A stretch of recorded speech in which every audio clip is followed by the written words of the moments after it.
se retrouve aujourd'hui pour une nouvelle vidéo, une vidéo que vous aviez été assez nombreuses à me demander sur mes thrillers préférés. Donc j'ai décidé de faire deux vidéos, l'une dédiée à mes thrillers préférés et l'autre que je préparerai et qui sortira un petit peu après sur mes polars préférés. Donc je sais ce que vous allez me dire à ce moment-là, à savoir pour certaines quelle est la différence entre un polar et un thriller. Alors moi la première, j'ai tendance à être un petit peu confuse, parfois être un petit peu partagée entre ces deux significations, et donc en fait j'ai fait quelques petites recherches et donc ce qu'on appelle un polar, alors ça va peut-être vous paraître très logique pour certaines personnes, mais ce qu'on appelle un polar c'est globalement une enquête qui va être le centre de cette histoire et durant laquelle on va mettre l'accent sur le policier ou la policière qui enquête. On va avoir vraiment un aspect police, un côté dans lequel on va suivre ces policiers plus que vraiment le méchant. On va vraiment se centrer sur le personnage du policier. Un thriller, c'est un autre genre un petit peu plus large qui lui s'apparente davantage au suspense, enfin je vais pas vous faire un petit cours d'anglais, mais to thrill, je sais pas très bien comment on le prononce. En anglais ça veut dire frémir, et donc voilà, on a toute cette dimension un petit peu suspense, un petit peu haletant si on peut dire. Avec voilà une atmosphère assez angoissante, et donc c'est ça qui va caractériser le thriller. Donc après il y a pas mal de genres de thriller au sein du thriller. On va avoir le thriller domestique qui va plus se passer dans un univers familial, au sein du foyer par exemple. On va avoir les thrillers psychologiques, et puis on va aussi avoir les thrillers où voilà, il y a des meurtres et il va y avoir par exemple une enquête, mais l'enquête ne va pas être le centre de cette histoire, et l'histoire va plutôt se baser sur la psychologie des personnages qui sont autour et pas les policiers. Voilà, je sais pas si c'est très clair, mais donc j'ai décidé d'axer cette vidéo sur mes thrillers préférés. J'en ai retenu 6, je voulais vous faire un top 5, mais c'était très compliqué de choisir, et vous allez voir que top 6 c'est un petit peu tiré par les cheveux parce qu'il y en a quand même un peu plus. Donc mon premier coup de cœur thriller, c'est une trilogie. Alors déjà ça commence pas très bien. C'est une trilogie que j'ai lue d'une traite fin 2020 et que j'ai adoré. Je l'ai dévoré, j'ai adoré, j'ai découvert cet auteur, et depuis que je l'ai découvert, je n'ai qu'une envie, c'est de lire tout ce qu'il écrira à l'avenir. J'ai annoncé Le Cri, Complot et L'île du diable, donc de Nicolas Beuglet. C'est une trilogie. Alors moi je l'ai en format pocket, mais elle est sortie également chez XO. Et dans cette trilogie, nous allons suivre donc l'inspectrice Sarah Geringen, qui est une inspectrice norvégienne, une femme avec un caractère assez formidable. Et cette femme va partir enquêter dans ces 3 tomes sur différentes choses. Dans le premier tome, c'est le seul dont je vous parlerai dans cette vidéo parce que je ne veux pas spoiler pour les autres personnes. On est donc à quelques kilomètres d'Oslo. L'hôpital psychiatrique de Gaustad dresse sa main sombre parmi les pins enneigés. Appelée sur place pour un suicide, l'inspectrice Sarah Geringen pressent d'emblée que rien ne concorde. Le patient 488, ainsi surnommé suivant les chiffres cicatrisés qu'il porte sur son front, s'est figé dans la mort, un cri muet aux lèvres, un cri de peur primal. Soumise à un compte à rebours implacable, Sarah va découvrir une vérité vertigineuse sur l'une des questions qui hantent chacun d'entre nous, la vie après la mort. Et ce résumé est très mystérieux, je trouve, par rapport...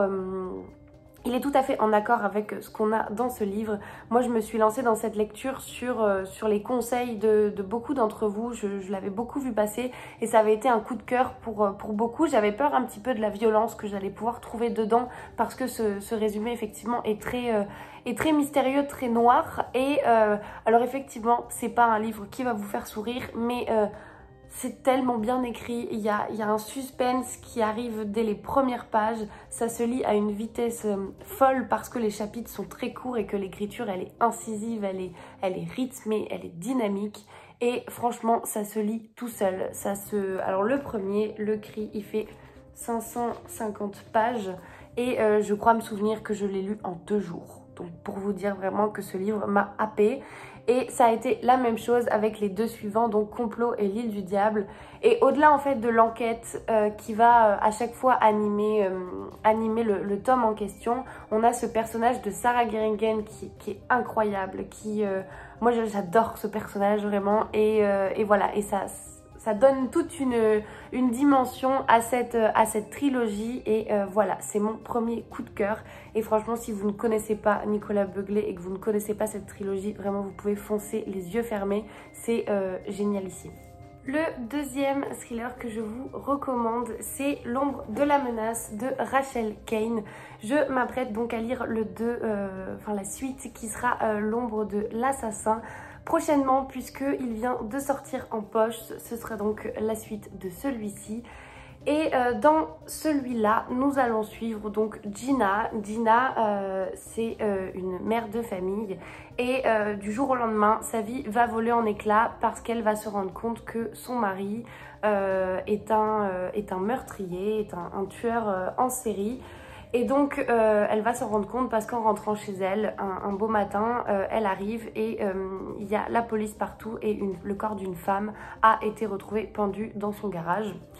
Donc elle va être considérée comme complice de son mari. Il va y avoir un procès assez long, à la fin duquel elle va finalement être innocentée, mais elle va être quand même énormément harcelée par des personnes qui la jugent complice de son mari, peu importe que le procès ait fait d'elle une innocente. Et elle va vouloir fuir ça. Elle va changer d'identité, elle va partir vivre ailleurs avec ses enfants, adopter un tout nouveau mode de vie et enfin, lorsqu'elle commence à bien se sentir dans une ville, à enfin avoir un petit peu baissé la garde et trouver ses repères, un corps va être repêché dans le lac à côté de chez elle et forcément le passé va ressurgir. Et voilà, ce roman il est incroyable, c'est pareil, c'est très dynamique comme écriture. Alors les chapitres sont assez longs, mais n'ayez crainte, entre guillemets, parce que ça se lit quand même très bien. C'est une écriture qui est très, je trouve, imagée, qui est très cinématographique. On s'imagine tout à fait les lieux qui nous sont décrits, on s'imagine le contexte. Et puis on suit donc cette femme qui s'appelle donc Gina, puis Gwen après son changement d'identité, qui est quand même assez particulière parce que voilà, elle a tellement été traumatisée par ce qu'elle a vécu que c'est devenu un petit peu un soldat finalement qui gère sa famille comme si elle gérait une armée avec ses enfants qui ont des règles à respecter parce que c'est pour leur survie, c'est pour leur anonymat. Et voilà, on a une atmosphère très oppressante, très angoissante. On a également toute une partie aussi sur le côté harcèlement moral, cyberharcèlement. Et ce roman, il est incroyable. Il y a beaucoup de rythme, ça se lit très très vite. Il y a vraiment un rythme, c'est palpitant. Merci Gus Gus de faire tout bouger. C'est palpitant, ça se lit très vite et voilà, c'est super, donc je vous le recommande lui aussi. Et donc il y a 3 opus. Le premier c'est L'ombre de la menace, le deuxième c'est L'ombre de l'assassin qui vient de sortir en poche et le troisième est prévu je crois pour la fin d'année ou l'année prochaine et ce sera il me semble L'ombre du crépuscule. Voilà, cette trilogie s'arrêtera là puisque donc Rachel Caine, l'auteur, est décédée en fin d'année dernière, je crois. Mais voilà, avant de partir, elle a quand même écrit une super pépite et j'ai hâte d'en savoir plus sur cette suite. Le troisième thriller dont je voulais vous parler, c'est Le manuscrit inachevé de Franck Thillier. Donc ce serait assez compliqué de vous en parler parce que ce thriller nous fait partir dans des méandres pas possibles. On se retourne le cerveau, on se pose 1 milliard de questions. Donc je vais vous lire le résumé, ce sera un petit peu plus simple et ça permettra de préserver un petit peu le mystère et que malencontreusement je ne vous spoile pas des éléments importants. Donc, une enquête sans corps, une défunte sans visage, un thriller sans fin. Aux alentours de Grenoble, une voiture finit sa trajectoire dans un ravin. Dans le coffre, le corps d'une femme. À la station-service où a été vu le conducteur, la vidéosurveillance est claire. L'homme n'est pas le propriétaire du véhicule. Léane Morgan et Enaël Miror sont une seule et même personne. L'institutrice reconvertie en reine du thriller a toujours tenu sa vie privée secrète. Un mariage dont il ne reste rien sauf un lieu, l'inspirante, villa posée au bord des dunes de la Côte d'Opale, et le traumatisme de l'enlèvement de sa fille Sarah. L'agression soudaine de son mari va faire ressurgir le pire. Dans le vent, le sable et le brouillard, une question parmi d'autres se pose. Vers qui et vers quoi se tourner quand l'unique vérité est que tout vous devient étranger. Et je vais rester volontairement sur le mystère de cette 4e de couverture parce que c'est un livre qui se lit et qui se... Un livre qui se lit, oui c'est logique, mais c'est un livre qui se découvre au fur et à mesure de la lecture. J'aurais très bien pu ne pas vous lire la 4e de couverture, ça aurait pas changé grand chose parce que c'est pas celle qui nous apprend le principal. Vraiment, il faut le lire. C'est Franck Tilliat dans celui-ci, il joue avec notre cerveau, avec nos émotions, avec notre logique aussi, parce que en fait, on passe notre temps à se demander si on est dans l'aspect fiction, dans l'aspect réalité. Et voilà, ce livre il est incroyable, il se lit très bien, alors il est assez angoissant, mais concrètement il fait son job, donc je ne pouvais pas ne pas le mentionner dans ce top 6 des thrillers parce qu'il fait partie jusqu'ici de mes thrillers préférés. Le 4e, je l'ai lu lui aussi récemment, c'est La chaîne de Adrian McKinty que j'ai lu dans le cadre du prix des lecteurs 2021. Et j'ai beaucoup aimé, alors je ne savais vraiment pas à quoi m'attendre en commençant cette lecture, mais j'ai beaucoup aimé, j'ai trouvé qu'il y avait pas mal de rythme, pas mal d'action, pas mal de rebondissements, et puis surtout ce côté vraiment très tendu. En fait, on a une tension tout au long de ce roman, on a une angoisse qui arrive dès les premières pages et qui monte au fur et à mesure pour finalement partir vraiment très très loin et très très haut. Et je l'ai adoré, donc pareil, j'étais obligée de vous en parler ici. Je vous lis le résumé histoire de vous expliquer quand même un petit peu de quoi ça parle, et quoique j'ai même pas besoin de le faire parce que très brièvement, donc on va suivre Rachel. Rachel, un matin, reçoit un coup de fil d'une personne qui n'est autre que la personne qui a enlevé sa fille, Kylie. Et cette personne, c'est pas un agresseur, c'est pas le stéréotype de l'agresseur, c'est pas un vilain méchant bonhomme qui veut lui faire du mal, c'est une mère de famille comme Rachel l'est. Et cette mère de famille donc appelle Rachel en lui disant voilà, je détiens votre fille, c'est simple, si vous voulez la récupérer, vous n'avez pas d'autre choix, vous devez perpétuer la chaîne, vous devez enlever à votre tour un enfant. Et une fois que cet enfant aura lui été enlevé, nous vous restituerons votre fille, et ainsi de suite. Donc un scénario assez angoissant de se dire jusqu'où serait-on prêt à aller pour sauver nos enfants. Et ce côté très machiavélique aussi, où finalement, elle n'a pas envie de participer à cette chaîne, elle n'a pas envie de kidnapper un autre enfant parce que ça lui paraît totalement invraisemblable, ça ne lui ressemble pas. Pour autant, elle n'a pas d'autre choix si elle veut récupérer sa fille. Donc on a ce côté très paradoxal là-dedans qui est très intéressant. On a, comme je vous disais, beaucoup de rythme, et puis on a un petit peu plus de profondeur aussi parce que forcément, il ne s'agit pas uniquement de récupérer sa fille, il va y avoir quand même pas mal d'autres choses. Et voilà, ce livre, il se lit très bien, il y a beaucoup de rythme aussi. Et voilà, c'était une très belle découverte. Donc pareil, si vous ne connaissez pas, je pense que je vous en ai suffisamment parlé quand j'avais fait le vlog en question, et puis même sur Instagram. Mais je vous le remets ici, et voilà. Et ensuite, les deux derniers, donc le 5e dont je vais vous parler, c'est lui beaucoup plus un thriller domestique. Donc on va, à ce moment-là, il ne va pas y avoir de meurtre, il ne va pas y avoir de violence physique, si je puis dire. Mais on est sur un thriller, donc avec un suspense et une tension qui se passe dans la sphère familiale d'un foyer aux États-Unis. Et donc ça s'appelle Le couple d'à côté de Shari Lapena. Shari Lapena, j'ai lu jusqu'ici quasiment tous les livres qu'elle a écrits. Donc Le couple d'à côté, c'est son premier. Le deuxième, c'est Un étranger dans la maison, ou L'étranger dans la maison. L'étranger dans la maison.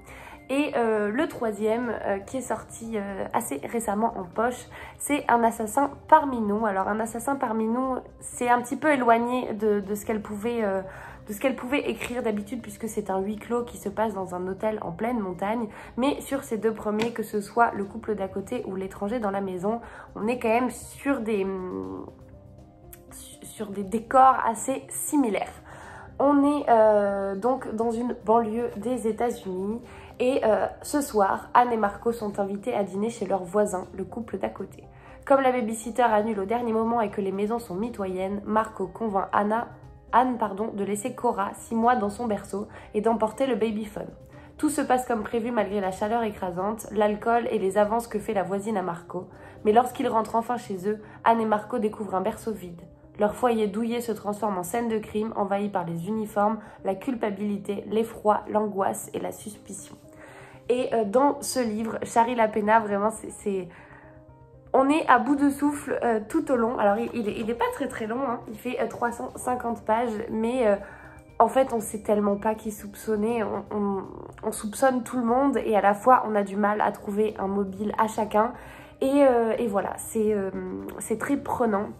C'est incroyablement bien écrit et on se projette totalement dans cet univers de banlieue familiale où chacun a ses petits secrets et voilà, derrière les maisons, les très jolies maisons et les familles bien sous tout rapport, finalement se cachent des secrets assez importants et je trouvais ça très intéressant d'être mis en scène dans ce thriller-là. Et enfin, le dernier thriller dont je vous parle, c'est La fille d'avant de JP Delaney. Alors je sais pas si je le prononce très bien, ça m'étonnerait, mais bref, La fille d'avant, donc que j'ai au livre de poche. Et dans ce thriller, nous allons suivre donc Jane qui visite donc le One Folgate Street, qui est une maison ultra moderne, très minimaliste, qui pour elle à ce moment-là est parfaite parce que Jane vient de vivre un drame assez important. Alors on n'en a pas connaissance au début de cette histoire, mais on sait que voilà, elle a vécu quelque chose de très traumatisant et qu'elle a besoin de tourner la page, elle a besoin de beaucoup de sécurité, elle a besoin de se sentir en sécurité chez elle et cette maison très moderne, très connectée, très épurée va à ce moment-là parfaitement correspondre à ses besoins.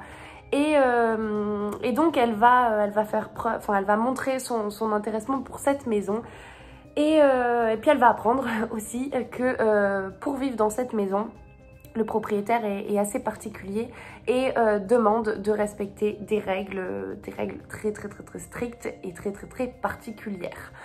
Typiquement, elle ne peut pas laisser d'objets de décoration, c'est pas possible. Elle a pas besoin, enfin elle n'a pas le droit de mettre sa petite touche personnelle dans la maison. Elle n'a pas le droit d'emmener, je crois qu'elle a le droit d'emmener que 2 ou 3 choses de son ancienne vie. Et enfin c'est des conditions assez difficiles. Et donc cette maison elle a été créée par Edward Monkford qui est un architecte qui est quand même réputé pour être assez mystérieux, assez particulier. Et il demande donc à Jane de répondre de temps en temps, et notamment quand elle va, avant de rentrer dans cette maison, à des questionnaires qui sont relativement intrusifs, puisqu'ils posent des questions très personnelles, des questions qui n'ont absolument rien à voir avec le fait de vivre dans une maison et puis de s'occuper, enfin d'être locataire et de s'occuper d'un bien. Vraiment des questions très personnelles. Mais Jane décide de se plier à ces règles-là parce que voilà, cette maison, elle estime que c'est la maison dont elle avait besoin. Mais très vite, elle va se rendre compte que dans cette maison, il y a des choses un petit peu suspectes, que quelqu'un a vécu là avant elle et que l'ancienne locataire a finalement plus ou moins traversé les mêmes choses que Jane. Et voilà, elle va essayer d'enquêter un petit peu, de savoir ce qui s'est passé pour la précédente locataire, évidemment à ses risques et périls. Et voilà, on va avoir tout un mystère là-dessus, puisque donc elle va être confrontée aux mêmes situations que Emma, voilà. Et donc Jane s'engage sur la même voie, fait les mêmes choix, croise les mêmes personnes et ressent la même terreur que la fille d'avant. D'où le nom de ce thriller. Et c'est pareil, l'auteur joue avec nos nerfs. C'est très déstabilisant, on en vient vraiment à se méfier, après avoir lu ce livre, à se méfier de toutes les technologies, de toutes les enceintes connectées, de tous les... Et pourtant je suis vraiment pas réfractaire à ça à la base, mais j'avoue qu'après avoir lu ce livre, je regardais, enfin je voyais les choses un petit peu d'une manière différente, quoi, en me disant que la technologie c'est bien, mais que finalement peut-être qu'on est espionné, peut-être que, enfin voilà, ce livre m'a un peu retourné le cerveau, mais ça veut dire qu'il a à la fois bien fait son job, puisque clairement la tension était là, le suspense était là, et je vous le recommande aussi parce que c'est un très bon thriller. Voilà, cette vidéo est terminée. J'espère que vous aurez trouvé de nouvelles suggestions de lecture, que je vous aurai donné envie peut-être de découvrir certains des titres que j'ai présentés. Et puis voilà, si vous en avez lu certains, n'hésitez pas à me le dire en commentaire. Et puis moi je vous dis à la prochaine.